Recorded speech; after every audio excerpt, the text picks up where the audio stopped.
Right, welcome to Bible study tonight, friends. Dun, dun, dun, dun, dun, bum, bum, bum. This is Travis Rogers, leading you on an adventure through the Mediterranean, following Paul's steps and the letters that he wrote to the churches. How's that? Fabulous. So we are we are tonight going to start with Paul's letter to the Philippians. Paul's letter to the Philippians was written to the church that he himself had established in the city of Philippi, which was a leading city in the province of Macedonia.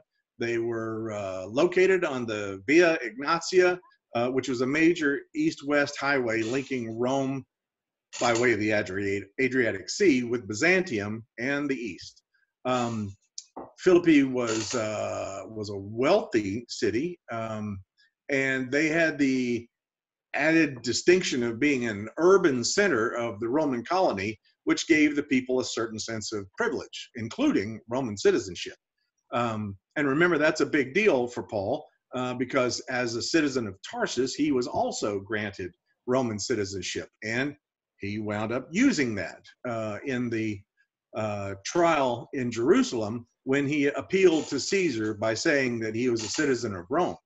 What that meant was when a person gave the word civis Romanus, I'm a citizen of Rome, it suspended judgment from all lower courts. And now the court for the trial would have to be moved to Rome. That was a card that Paul played in order to get to Rome, maybe. Anyway, the founding of the church at Philippi is described in Acts chapter 16, verses 6 through 40.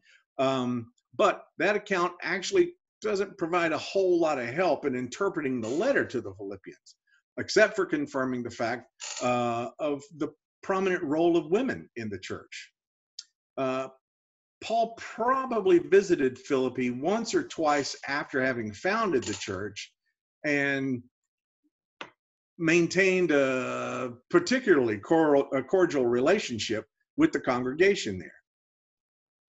At the time of the writing of the letter, Paul is in prison, probably in Rome, but maybe he's also at Syria Maritima or Ephesus because of their closeness to Philippi and because of hints of severe affliction at Ephesus instead.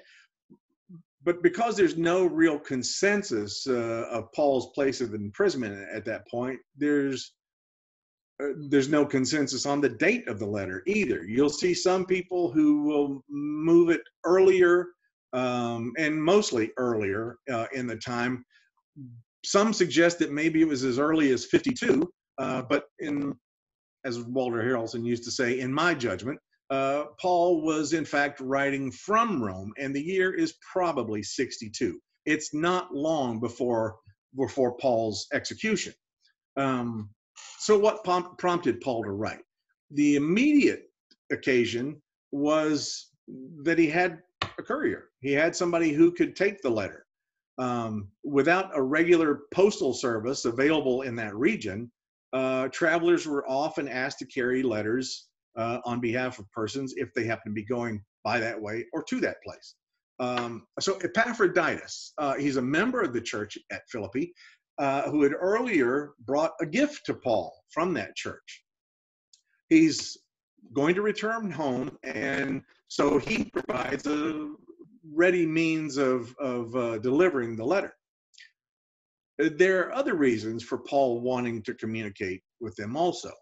The Philippians had heard of Paul's imprisonment, and Paul was wanting to reassure them of his unabated joy, even in the circumstances that he suffered, and he wanted to pass along his confidence as to the outcome. Also, to express his gratitude for their gift and their constant friendship. Philippians is probably the most joyful letter, start to finish, of all of Paul's writings. But for all that, I tend to see things a little bit different regarding those reasons for writing. If Paul was really in Rome and under house arrest, as I suspect he was, I think that Paul was looking for a means to send those closest to him away from the danger that he's in. I think Paul wanted to be assured that Luke and Epaphroditus and Timothy and others were at a safe distance before Paul's fate befell him. That's the love that's inside of Paul. And he would suffer the thing he hated most, and I'm convinced that thing he hated most was loneliness. He would suffer that in order to save those that he loved. That's the heroic nature of Paul. It wasn't braving the beatings or the hunger or being shipwrecked. It wasn't any of those things. I think that Paul suffered those things almost gladly, but it was loneliness that was unbearable for him. And that's exactly what he embraced in order to protect his friends. Paul sends them away.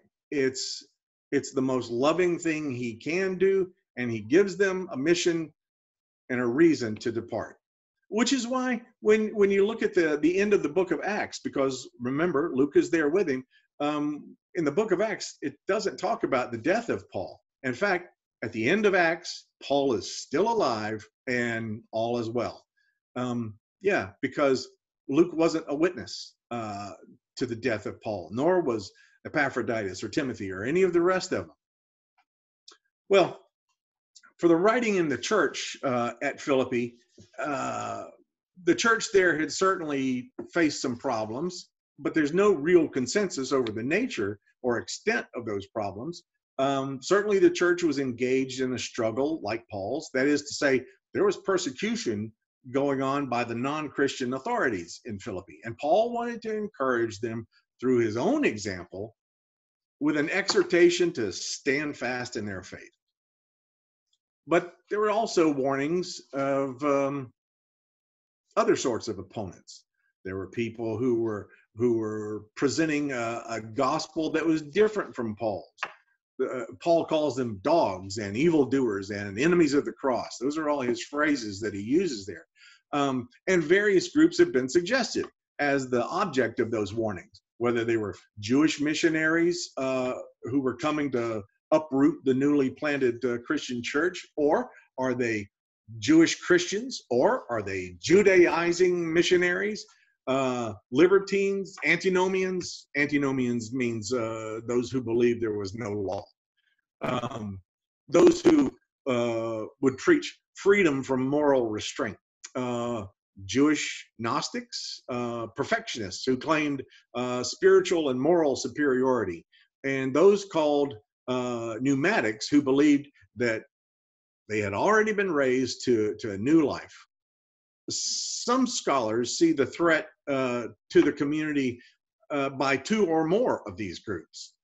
Others see a single group that's being behind the warnings, and still others challenge the assumption that these warnings were directed against persons who are actually threatening the faith of the church.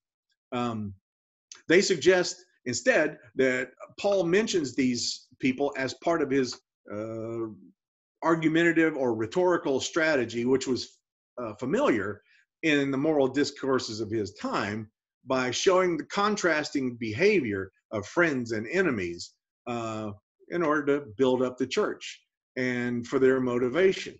Here's how our friends act, here's how our enemies act. That was something very common at the time.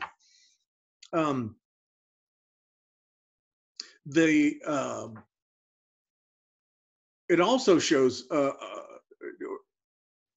or we also have a strong support for this interpretation. But finally, the church faced some kind of internal problem as well.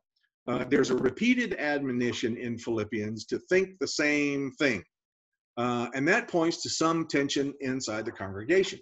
In chapter 4, verse 2, the admonition is specifically addressed to two women who are active leaders in the church. Paul doesn't mention the source of the tensions, but the way the issue permeates the letter suggests that it's not a personal matter, but one that involved their leadership and affected the whole church. In fact, the issue between them may have been a primary cause for Paul's writing the letter in the first place. But Paul's comments are too brief, and in order to show us what really is the underlying nature of the difficulty. The emphasis throughout the letter is on virtues like affection and loyalty, sharing and harmony and reciprocity, which suggested that the letter can be best understood as a letter of friendship. That's an established type of correspondence in the Greek world. It takes on something different than the more preaching letters. In that world, friendship had a contractual quality as well as a competitive one, really. And concern for friends included concerns about one's enemies also. The letter also contains a whole lot in the moral instruction in the form of exhortations and warnings, like we mentioned, personal examples, both positive and negative, and there were references to opponents throughout the whole thing. And then there is in chapter 2, verses 6 through 11, is what has been called the hymn of Christ, which serves as a aid to his moral instructions. There's several qualities of the letter that are in sharp contrast in tone.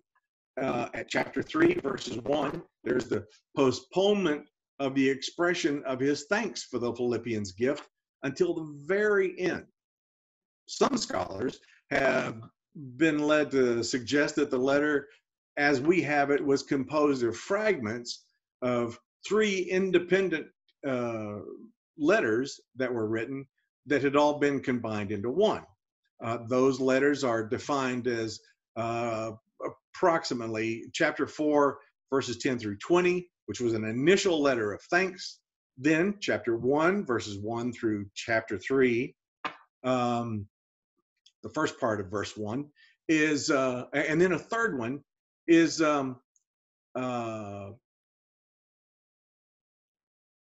in chapter 4, sorry, I drew a blank.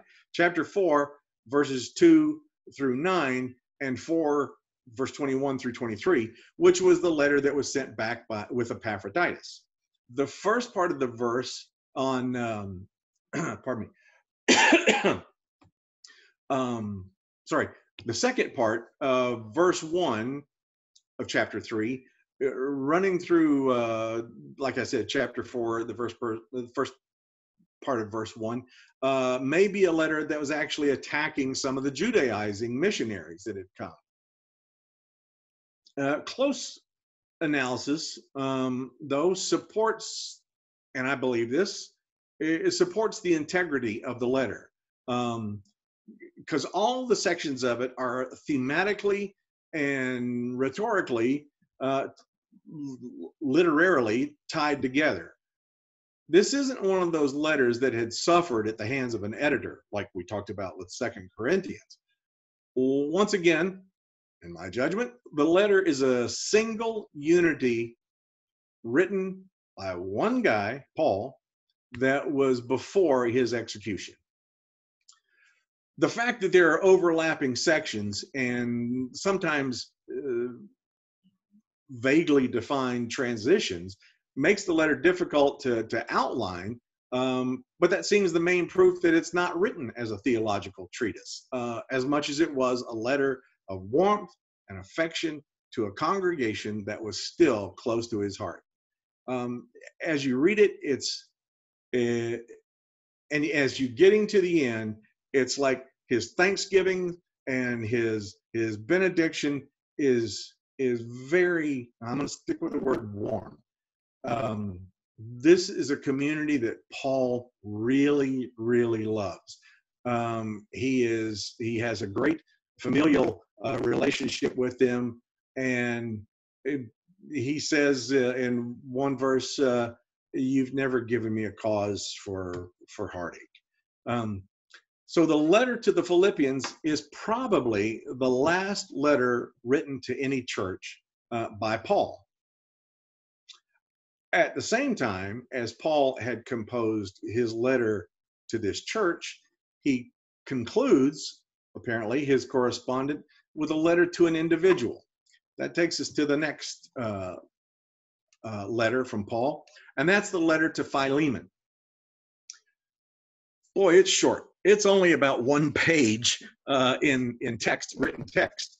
And once again, Paul is, in the letter to Philemon, writing against a sea of troubles.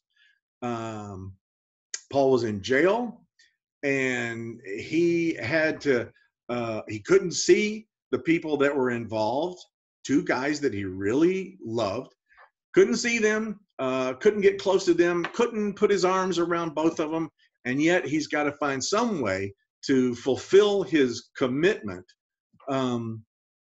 to a joint project that he had established with this congregation that was now under the leadership of Philemon.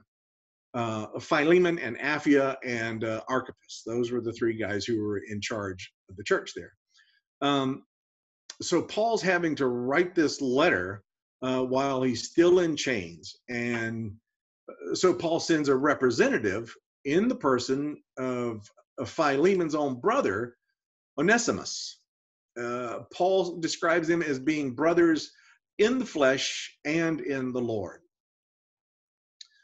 Paul's pretty aware that the 2 brothers are estranged, maybe because of some past wrongdoing or debt for which Onesimus has failed to compensate Philemon, knowing that the estrangement threatens Paul's relationship and his ministry to Philemon and the congregation. Paul writes this very diplomatic letter that presents Onesimus as his agent or proxy, and Paul writes that he loves Onesimus, and he insists that Philemon receive Onesimus as he would receive Paul himself. Again, in this very, very short letter, we have so much of Paul in this, so much of his personality, so much of his self-sacrifice even. To strengthen Paul's appeal to Philemon, he promises him that he will repay any and all debts that Onesimus may have incurred or may incur in the future. Paul signs with his own signature, and then there looks like there's some kind of a veiled threat that he'll come to Philemon himself in the near future to inspect Philemon's hospitality and compliance.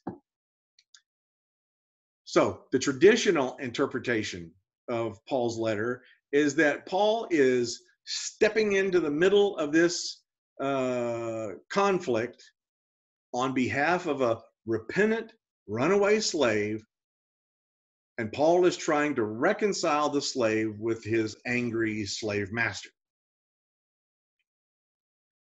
Boy, what damage that has done.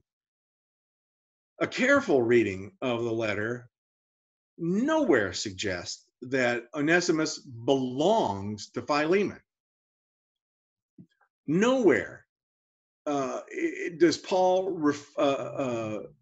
refer to Philemon as a lord or a master or anything like that. Nowhere.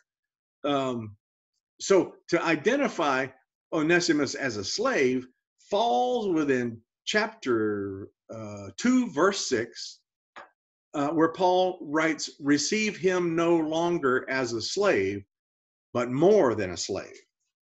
Well, okay, so that's where we get that Onesimus was a slave. That's all. The key word in that verse, however, is not slave, but the word as. That's the important word, because it includes a virtual and not an actual state of affairs. Paul uses this word with precisely the same sense in the next verse when he tells Philemon to receive Onesimus as you would receive me. So some people say Onesimus was a fugitive, but again, there's no indication of that in the letter. Read the letter. It's short. You won't find it. Paul does not hint at a reason for why Onesimus escaped. And it was really starting with a guy I normally like, and that's John Chrysostom. He was a 4th century Greek scholar living about the same time as the great St. Augustine over in the West. And John Chrysostom is the first to propose the idea that Philemon, the letter to Philemon, is a letter trying to reconcile slave and master. He proposes that Onesimus was a fugitive slave on whose behalf Paul is now writing the letter to Philemon. Chrysostom was worried that many people of his time had been reduced to blasphemy by saying that Christianity had been introduced into life for the subversion of everything.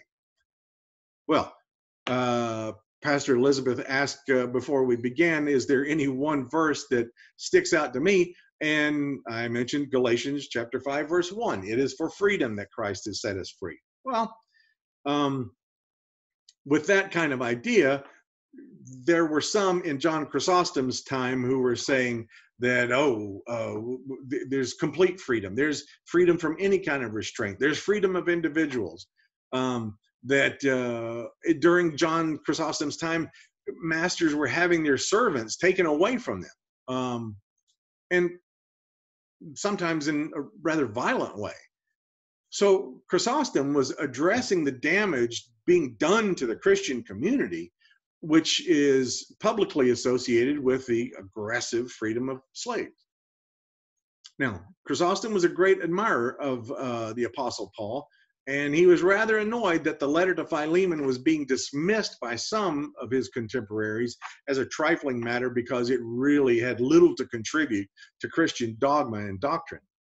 Apparently, the reputation of the Christian community was being ruined by libertarians, in the middle of them, who were challenging slavery, which was an institution of great importance to the Roman imperial order.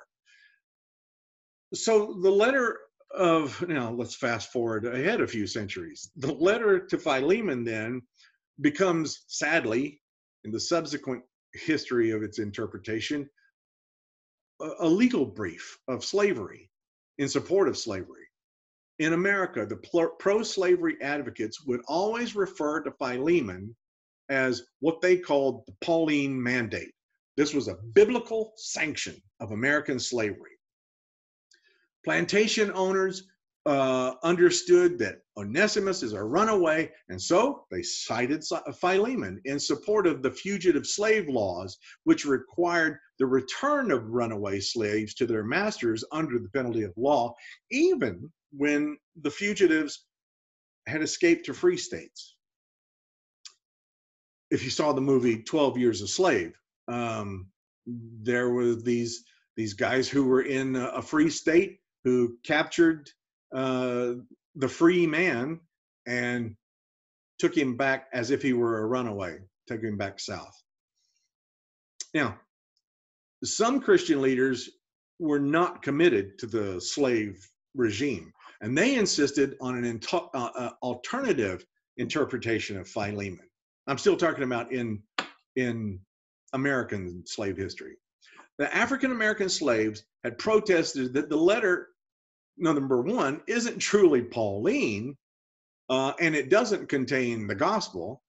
And others were saying, no, it is Paul, but it's simply, you're reading it wrong.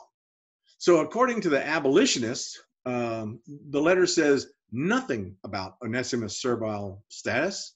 And in calling Onesimus a beloved brother, both in the flesh and in the Lord, as Paul says, Paul's suggesting that Onesimus is not Philemon's slave, but actually his blood brother.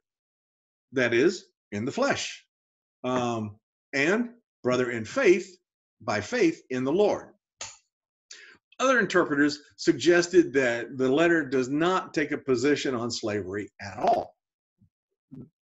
The writer uses, and Paul uses, a vocabulary of love and family to describe his relationship both with Philemon and with Onesimus, and in their relationship to each other. Paul takes a diplomatic tone when he's addressing Philemon, and he takes a tone that is also determined but self-sacrificial, because he is concerned about the reconciliation of these estranged brothers. So at issue here is family, ministry, and love. Paul can't do the work of the gospel in Philemon's assembly without the reconciliation of the two brothers. Now, people who were saying there was no theological point or no doctrinal point missed the point, because the text isn't about forgiveness. No, that's been addressed in other places. Paul instead is talking about the possibility of his emissaries, Onesimus, wrongdoing, and in order to address that, he's willing to offer a concrete remedy for that. And Paul's going to do that at his own expense. He's going to sign off on a debt that Onesimus may owe his brother, and Paul's intervention is then a radical and probably expensive experiment in peacemaking. Paul insists that the love between those in the Lord cannot be fulfilled when love is grown cold between those who are brothers in the flesh. The crisis of family strife isn't merely a concern of the church. It is a crisis of the church. And Paul is anticipating that crisis, and anticipating that crisis makes ministry impossible. So he offers to underwrite the cost of justice. He will subsidize the debt owed by Onesimus, because without justice, there is no peace. I know you've heard that phrase before.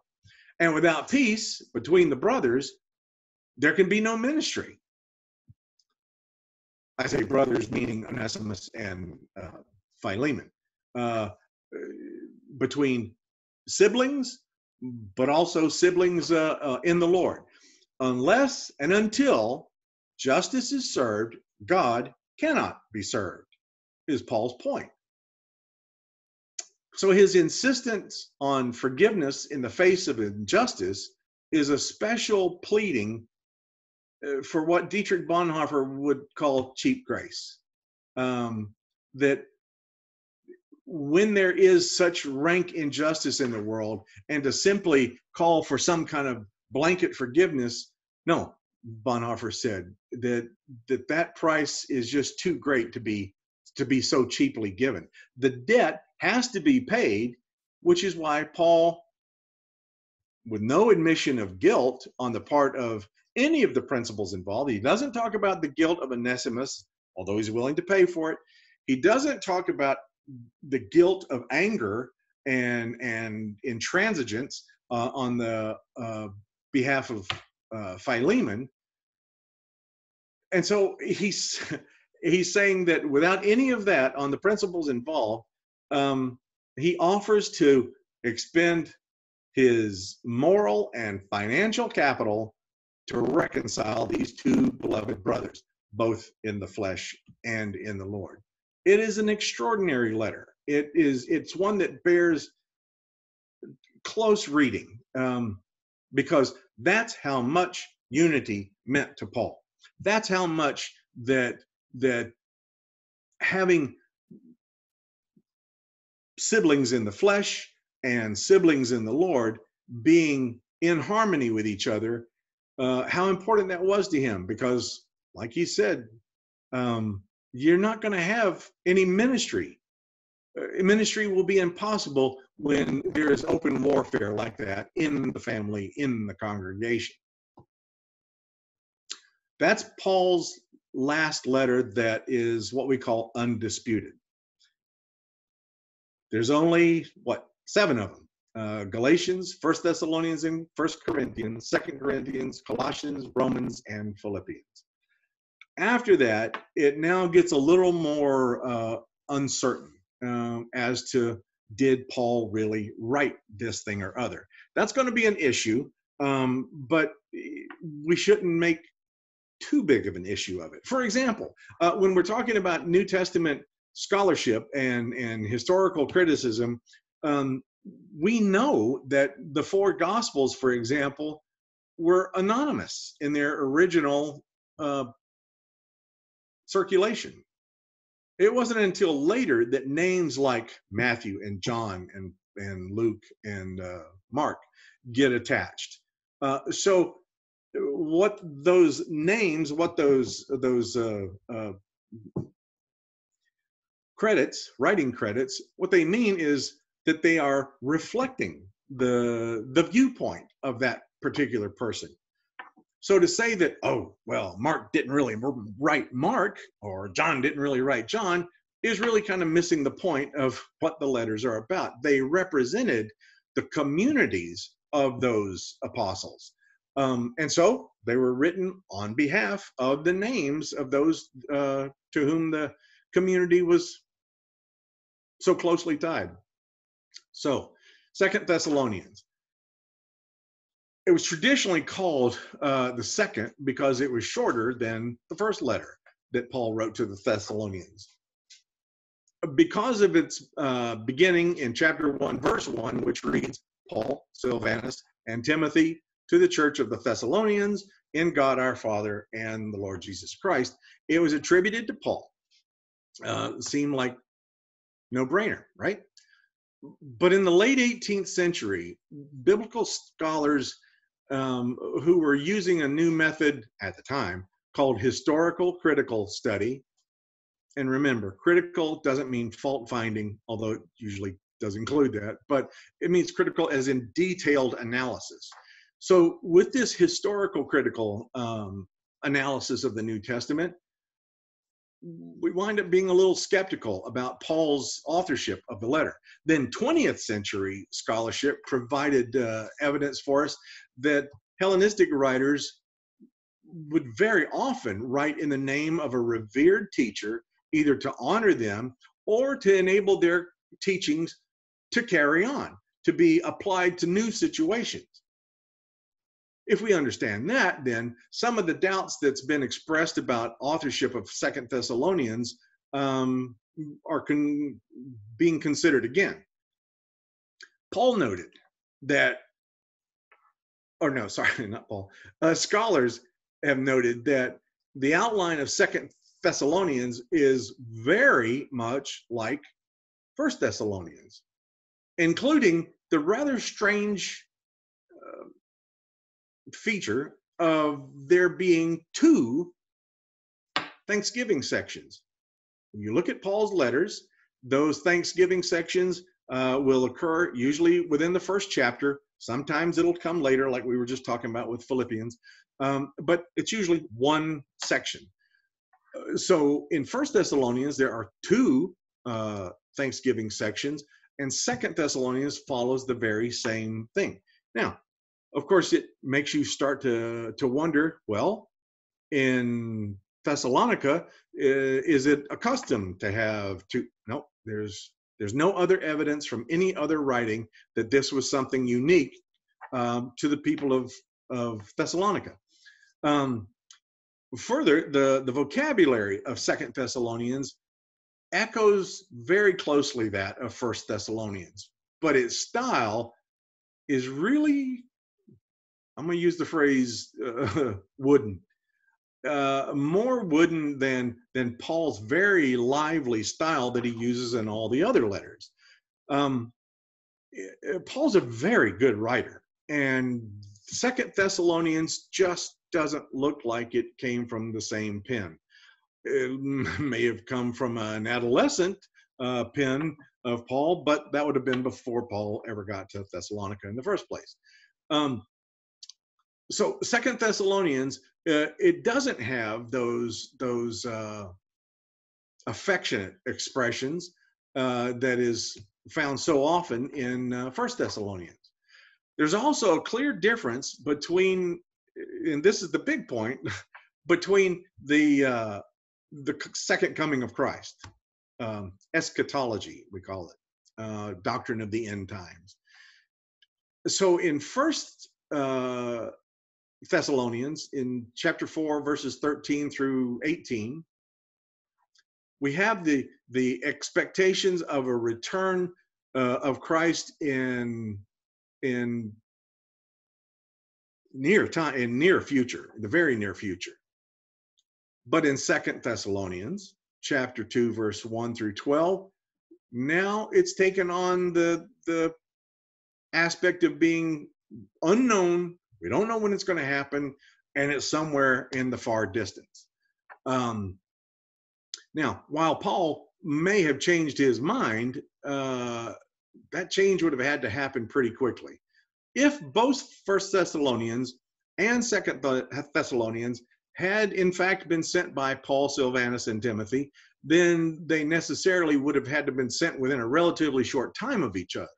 More than that, 2 Thessalonians suggests that there were other letters of Paul that were already in circulation, something that was very unlikely in Paul's lifetime, especially if the letter was going to follow closely on 1 Thessalonians, which was in the year 51, then there's not enough time to have passed for Paul's letters to have become so well circulated. By the end of the 20th century, the majority of biblical scholars have concluded that 2 Thessalonians is a tract that's written in the style of 1 Thessalonians by a disciple of Paul who wanted to update Paul's teachings on the second coming, on the future coming of Christ. The first generation of Christians expected the second coming, or as the Greek word is parousia, to occur during their lifetimes. It didn't happen. And when it didn't happen, and especially when Paul dies, it's time to rethink the nature of the parousia. 2 Thessalonians represents that attempt by one of Paul's scribes or students or associates to do just that. Simply alter the timetable. Is Christ coming back? Absolutely. Is he coming back today? Probably not. Is he coming back tomorrow? Kind of doubt it. But he's coming back, and it's going to be sometime in the future. So the author of 2 Thessalonians is now trying to, because imagine what the folks there were thinking as the trials and tribulations had not disappeared, but they were hanging on there because, the Lord's going to come back, and then they're going to get theirs, and everything is going to be fine with us. Paul dies at the hands of the Romans. Nero has him beheaded,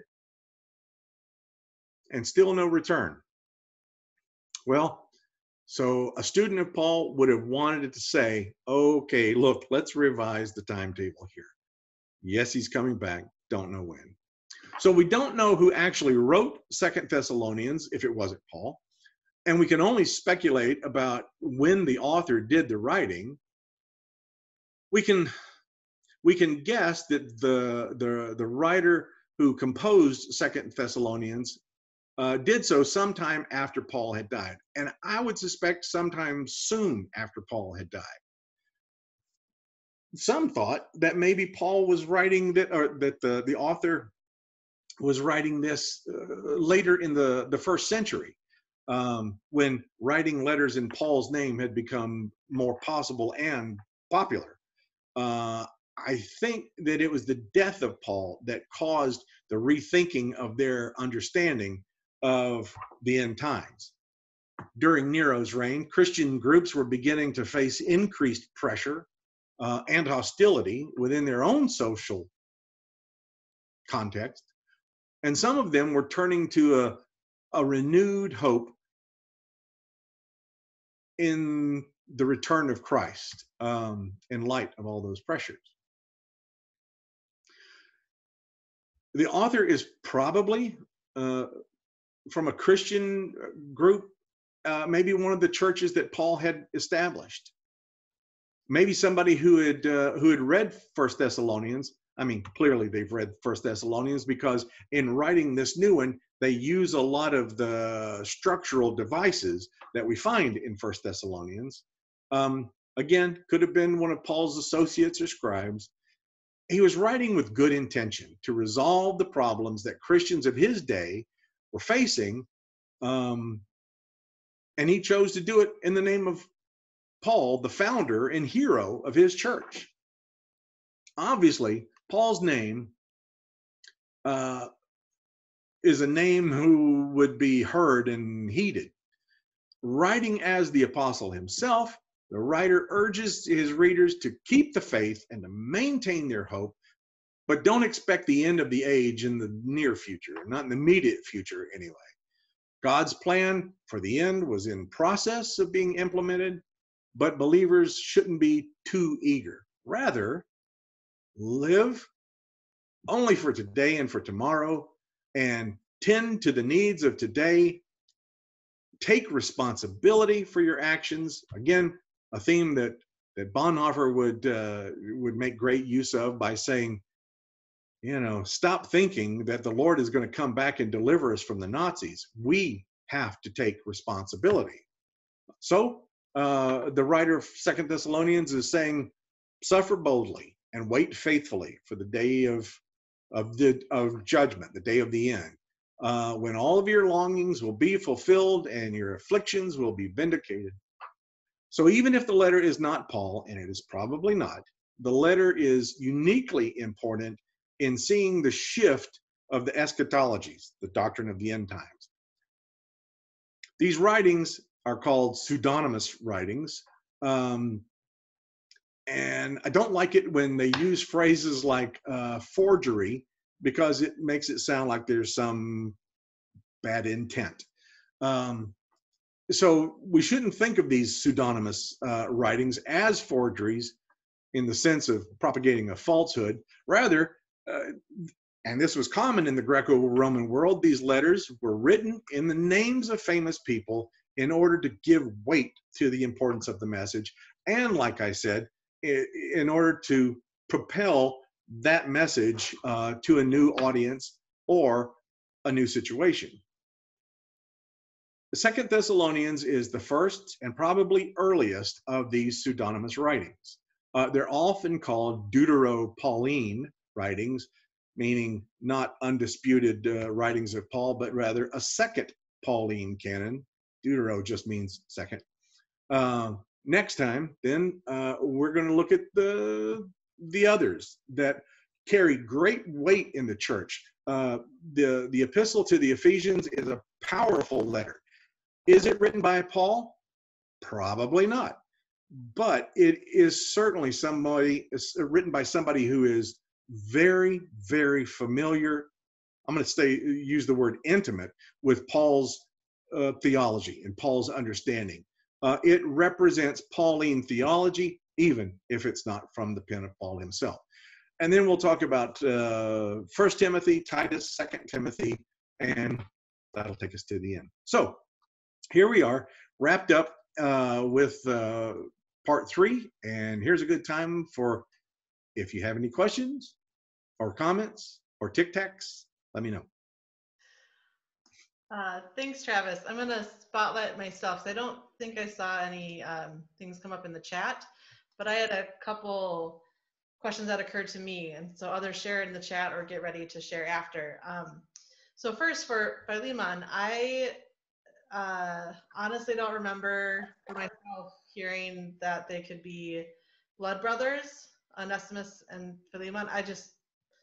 So that feels new to me, but as I was listening to you tell the story, what came to mind to me is the story often talked about as the prodigal son, but the father who had 2 sons. Yes. And that's what came to mind, because what if that younger son who had gone away met someone who helped transform his life? He had no idea what he was going back to. And so what debt might be anticipated or what might be going on, that gave me a context with a really familiar story Yes. to put that into.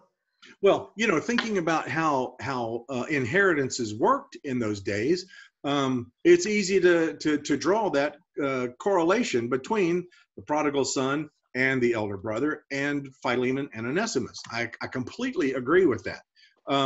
It is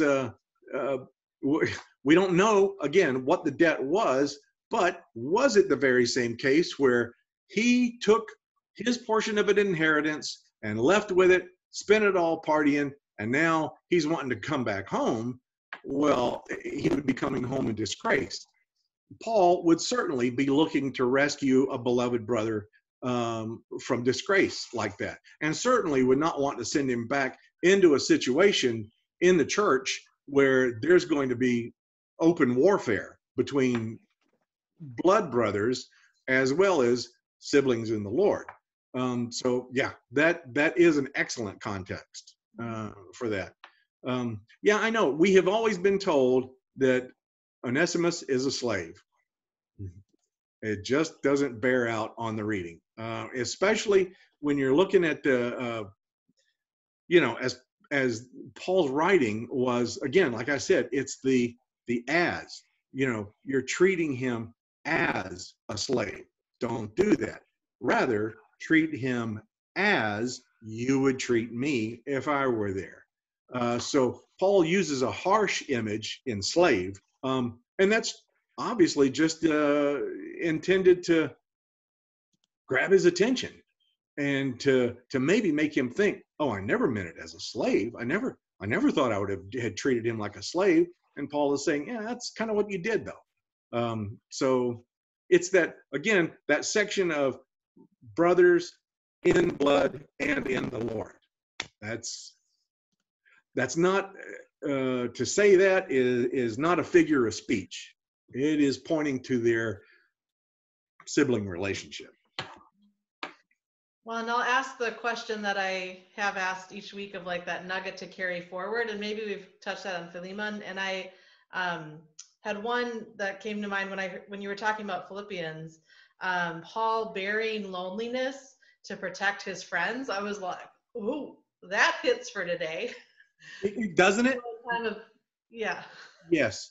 I mean, for you and Phil, pastors who love your congregation so much, to have to be separated by that, to have to bear the, not loneliness that you don't have anybody with you because both of you have spouses, but yeah, there is a loneliness of not being together. And even though we can do Zoom and we can see each other, and Laura Lee can fake it on us by putting a statue of Dorothy up there, still we know that she's there with us. But something about being in each other's presence that makes it rather lonely when we can't do that. But we take what we can get. We do like Paul says, you know what? Tough it out. And there she is. Paul says, tough it out, and this will all be over at some point. So, yeah. All right, Raymond, you had a question, right? Thanks for I was going to ask if this person traveling with Paul, Luke, is that Luke the apostle? Yes. Luke, the one who wrote the Acts of the Apostles, or at least, his name is attached to it. His name is attached to the gospel according to Luke. But yeah, this is the Luke that traveled with him on those missionary journeys and was a very faithful scribe and follower and companion of Paul. Yep, the very same guy. Cool. Other questions? I'll pause the reading for just a moment. All right, hello. We stopped recording for a few moments so we could have discussion in our Zoom room. And I'm just doing a quick recap of what we talked about and heard as questions and Travis's excellent answers. So first, the question came up of like, who is the Luke that's traveling with Paul? And it is the same person credited with writing the Acts of the Apostles. So yes, it's the Luke you've heard of. We then looked at a couple things in Philippians chapter 4 at the beginning of the chapter and the end. Verse 3, it mentions a companion who is encouraged to help the women that Paul references with their dispute and situation. And likely that it's the bearer of the letter who had just shut this, so Epaphroditus, close enough. Or it could be, someone else. And I love Travis shared a little bit of maybe it's a code name they have. Like if you have grandparents or aunts or uncles who had nicknames for each other. And as he shared a story of his grandparents who never called each other by their right name, made me think about my maternal grandpa, who I have to literally have a list for he and his siblings because they all wrote poetry and letters to each other under different names. So you need to have an index for looking over their compiled letters to each other. And then at the end of chapter 4 of Philippians, verse 22, we talked about those greetings from the emperor's household. And Travis reminded us that that's likely referring to the guards because they were part of the praetorium. They were part of that household of the emperor. And I love this line of, you can't be close to somebody like Paul or like Bonhoeffer or Nelson Mandela without coming away a changed person. And Travis referenced that one of Bonhoeffer's guards actually was going to help free him. Again, those transformational relationships of being close to each other. And those Roman guards wanted to greet people that they might never meet in person. And throughout the study tonight, Travis emphasized that really pastoral heart of Paul and holding each other as precious, just like we hold each other precious today. And the last note is in the notes from this recording, we'll have information about some other upcoming book studies on C.S. Lewis, on some other things with our synod. So watch for that information as well, and have a great rest of your day. Bye.